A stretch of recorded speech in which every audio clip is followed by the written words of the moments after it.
नमस्ते। मैं हूँ सुदीप्त मंडल और आप लोग देख रहे हैं द इंडियन फिलोसोफर। आज हम लोग बात करेंगे सियरा लियोनी के बारे में। रिसेंटली कुछ चौंकाने वाली खबरें आई हैं इस देश से। इस देश में मुर्दे भी सुरक्षित नहीं हैं। जी हाँ, आपने बिल्कुल सही सुना। इस देश के लोग मुर्दों के हड्डियों से नशे कर रहे हैं। बहुत सारे न्यूज़ आउटलेट ने पिछले कई दिनों से इस न्यूज़ को कवर किया है और इस देश में सरकार को इमरजेंसी तक डिक्लेयर करना पड़ा। जानेंगे पूरी कहानी क्या है, साथ ही जानेंगे इस देश के लोगों के बारे में और इस देश का इस इतिहास कैसा रहा है। तो बने रहिएगा इस वीडियो में आखिर तक। सबसे पहले बात करते हैं इस देश के जियोग्राफिक लोकेशन के बारे में। तो ये एक अफ्रीकन देश है जो कि अफ्रीका कंटिनेंट के वेस्ट कोस्ट में स्थित है और इस देश की आबादी करीब 90 लाख है। और यहाँ के जीडीपी की बात करें तो ये करीब 3.5 बिलियन डॉलर्स की है।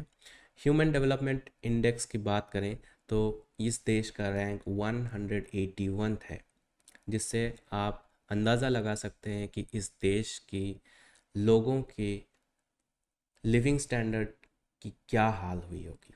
इस देश का सबसे बड़ा शहर फ्री टाउन, जो कि इस देश का कैपिटल है, इसकी आबादी करीब 10 लाख है और यहाँ के इस देश के 78% पॉपुलेशन इस्लाम फेथ को फॉलो करते हैं और बाकी के 20% क्रिश्चियनिटी को फॉलो करते हैं।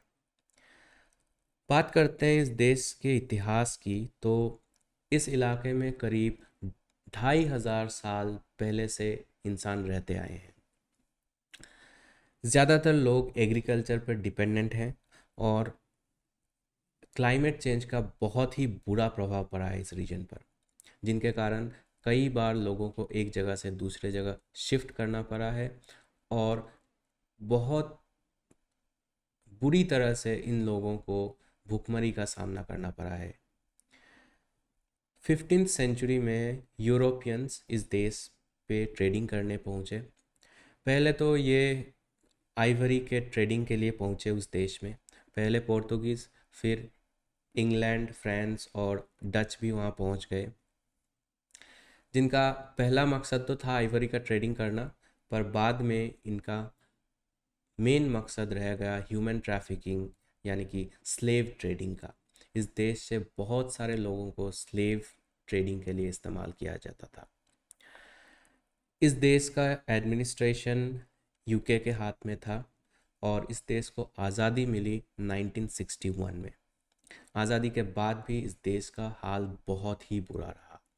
कई बार इस देश में सिविल वॉर है, पॉलिटिकल इंस्टेबिलिटी से जूझता रहा ये देश, जिनमें प्रमुख था 1991 से 2002 साल तक चलने वाला सिविल वॉर। कई रिपोर्ट्स ये तक क्लेम करते हैं कि इस देश के करीब 60% आबादी इन सिविल वॉर में मारे गए। आज भी 80% बच्चे मेल न्यूट्रिशन यानी कि कुपोषण का शिकार हैं। अब बात करते हैं प्रेजेंट डे सिनेरियो की। तो कुछ चौंकाने वाली खबरें सामने आई हैं। यहाँ के लोग एक ख़ास किस्म का ड्रग्स इस्तेमाल करते हैं जिसमें इंसानों का हड्डियाँ इस्तेमाल किया जाता है। यहाँ के सरकार को स्टेट ऑफ इमरजेंसी डिक्लेयर करना पड़ा इस खबर के सामने आते ही। इस ड्रग्स को लोकल लोग कुश के नाम से जानते हैं और इस ड्रग्स में अगर मरे हुए इंसान की हड्डियां इस्तेमाल किया जाए तो इनका मानना है कि इस ड्रग्स की इफ़ेक्टिवनेस कई गुना बढ़ जाती है, जिनके कारण इस देश के युवा आज सभी जगह मुर्दों को निकाल कर इनके हड्डियों से नशे करने में जुट चुकी है। इस देश के ज़्यादातर पॉपुलेशन मल्टी डायमेंशनल पॉवर्टी से जूझ रही है और यहाँ पर करप्शन इतनी ज़्यादा है कि कोई भी डेवलपमेंट प्रोजेक्ट सही से काम नहीं करता।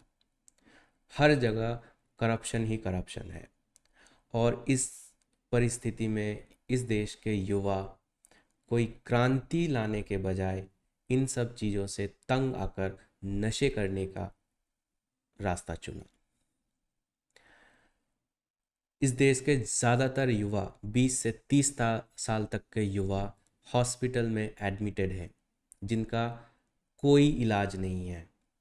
इनका सारा शरीर फूल चुका है और ऐसे ड्रग्स के इस्तेमाल से इनका इम्यून सिस्टम पूरी तरह ख़राब हो चुका है। यहाँ पर स्कूल, कॉलेजेस, हॉस्पिटल्स की बहुत कमी है और डॉक्टर्स की तो बहुत ही ज़्यादा कमी है, जिनके कारण कोई भी बीमारी का सही से इलाज नहीं हो पाता है। ऐसे में इस देश के युवा नशे में जुट चुके हैं।